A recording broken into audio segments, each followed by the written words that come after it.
Bonjour à tous, alors bienvenue au bricolo rigolo du dimanche. Donc on va voir vite fait comment transformer un tour à métal et tour à bois. J'ai fait ça parce que j'avais du temps, j'avais un tour à métal et je voulais tourner du bois.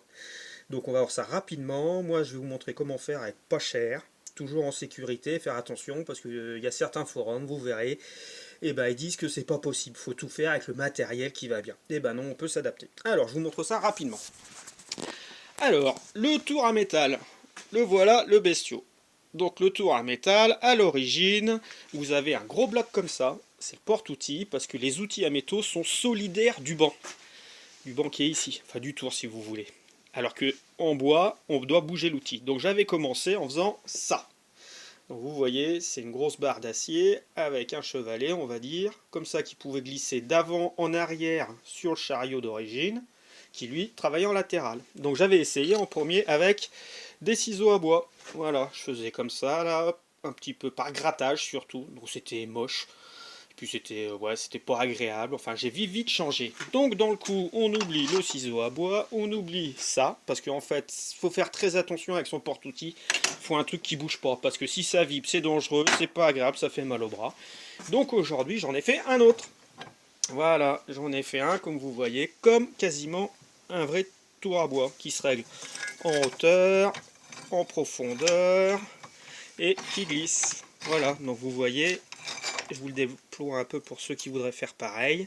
C'est en 3 pièces, donc là il y a une pièce qui est sur mon tour, après là une rallonge, là le support de ce qu'on appelle réellement le porte-outils. Voilà, qui se pose là, et puis après j'ai fait des petits trucs pour tout serrer de partout, et comme ça on peut se placer comme on le souhaite pour pouvoir tourner et faire glisser son outil. Alors les outils d'ailleurs, donc comme je vous ai dit, moi j'ai fait ce que j'avais, donc avec mes outils à ferraille. Voilà, qui sont là. Donc moi après j'ai fait un tube, comme ça, où je pouvais glisser et visser mes outils dessus. Voilà, donc c'est ça qui me sert à tourner. Bien sûr, on n'oublie pas, donc j'avais un petit masque, j'avais mon casque d'électricien avec une visière. Ça c'est très important pour ne pas se prendre du bois dans la tête. Et voilà ce que j'ai pu commencer à faire. Donc vous voyez, on peut quand même faire du désaxé pour faire des petites statues, un vase, encore une statuette, un petit bonhomme de neige pour Noël. Voilà. Après l'essentiel pour commencer, moi j'ai de l'huile de lin, du fond dur, ça c'est bien comme ça, ça lisse vachement vos pièces. Ça c'est pour nourrir le bois. Beaucoup de colle CA, de la cyanolite, ça c'est très bon parce que la moindre fissure, vous pouvez l'accommoder et continuer à tourner, sinon vous cassez tout.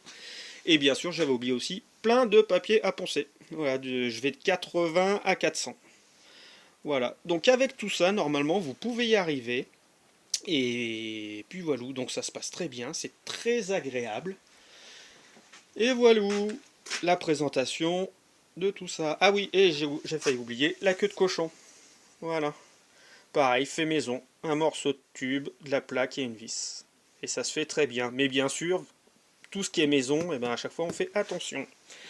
Voilà. Et rapidement, donc ce que j'ai fait aussi, c'est que j'ai acheté un variateur de fréquence pour pouvoir tourner à la vitesse que je souhaite, doucement ou rapide, comme on veut. Voilà, vous voyez, hop, je l'arrête, je l'accélère, tout va bien. Voilà, à la prochaine. Au revoir.